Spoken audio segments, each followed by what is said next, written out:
சங்கீதம் 7. பென்யமீனாகிய கூஷ் என்பவனுடைய வார்த்தைகள் நிமித்தம் தாவீது கர்த்தரை நோக்கி பாடின சிகாயோன் என்னும் சங்கீதம். என் தேவனாகிய கர்த்தாவே, உம்மை நம்பியிருக்கிறேன். என்னை துன்பப்படுத்துகிறவர்கள் எல்லாருக்கும் என்னை விலக்கி ரட்சியும். சத்துரு சிங்கம் போல் என் ஆத்துமாவை பிடித்து கொண்டு போய் விடுவிக்கிறவன் இல்லாமையால் அதை பீறாதபடிக்கு என்னை தப்புவியும். என் தேவனாகிய கர்த்தாவே, நான் இதை செய்ததும் என் கைகளில் நியாயக்கேடு இருக்கிறதும் என்னோட சமாதானமாயிருந்தவனுக்கு நான் தீமை செய்ததும் காரணமில்லாமல் எனக்கு சத்ருவானவனை நான் கொள்ளையிட்டதும் உண்டானால், பகைஞன் என் ஆத்துமாவை தொடர்ந்து பிடித்து என் பிராணனை தரையிலே தள்ளி இழுத்து என் மகிமையை தூளிலே தாழ்த்த கடவன்.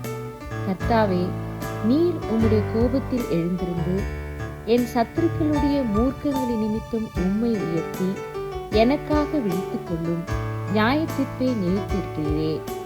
ஜனக்கூட்டம் உம்மை சூழ்ந்து கொள்ளும், அவர்களுக்காக திரும்பவும் உன்னதத்திற்கு எழுந்தருளும். கர்த்தர் ஜனங்களுக்கு நியாயம் செய்வார். கர்த்தாவே, என் நீதியின் படியும் என்னிலுள்ள உண்மையின் படியும் எனக்கு நியாயம் செய்யும். துன்மார்க்கனுடைய பொல்லாங்கை ஒழிய பண்ணும், நீதிமானை ஸ்திரப்படுத்துவீராக.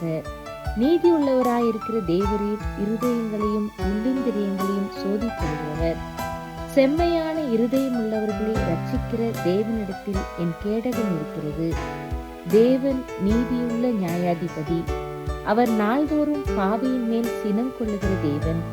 அவன் மனம் திரும்பாவிட்டால் அவர் தம்முடைய பட்டயத்தை கருக்காக்குவார். அவர் தம்முடைய வில்லை நாணேற்றி அதை ஆயத்தப்படுத்தியிருக்கிறார். அவனுக்கு மரண ஆயுதங்களை ஆயத்தம் பண்ணினார். தம்முடைய அம்புகளை அக்கினி அம்புகளாக்கினார். இதோ, அவன் அக்கிரமத்தை பெற கர்ப்பவேதனைப்படுகிறான். தீவினையை கர்ப்பந்தரித்து பொய்யை பெறுகிறான்.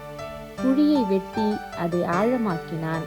தான் வெட்டின குழியில் தானே விழுந்தான். அவன் தீவினை அவன் சிரசின் மேல் திரும்பும். அவன் கொடுமை அவன் உச்சந்தலையின் மேல் இறங்கும். நான் கர்த்தரை அவருடைய நீதியின்படி துதித்து உன்னதமான கர்த்தருடைய நாமத்தை கீர்த்தனம் பண்ணுவேன்.